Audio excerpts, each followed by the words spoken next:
Anemik jamun pakan kat akainya aku jawab malahnya. Yang nana guru bapak guru nak kemah. Pakan anemik jamun kat akai. Baik nak pegah kanan sikula kat akai kau. Gat akai di, gat akhlak di, nyempat tempat pengat akhlak di. Bengah iwa ijak sikula.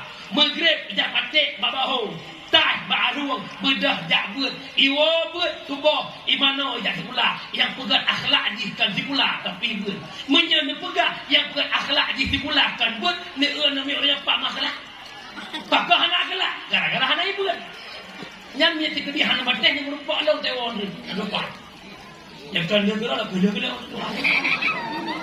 kampung kampung punya menan mak mudua hai elok punya pula dapat tempe. Tapi kai tempe punya pula iya kalau kau curi. Maku kalau kau curi. Curi nan naga ayah Ibrahim mau kat mawati. Nan yang curi. Kibat hakikat kibah hakikat ayah nak curi. Padahal aku depu watek wak ber. Dan lambat akhlak dengan walidahnya nan. Oh nyo go malu. Oh nyo go ayah lu. Mufong. Mufong. Ada dia mak mudua hulu syiklun yang ulun tuan muliakan. Pengen akhlak anu pegat akai jok lewat pengajian agama.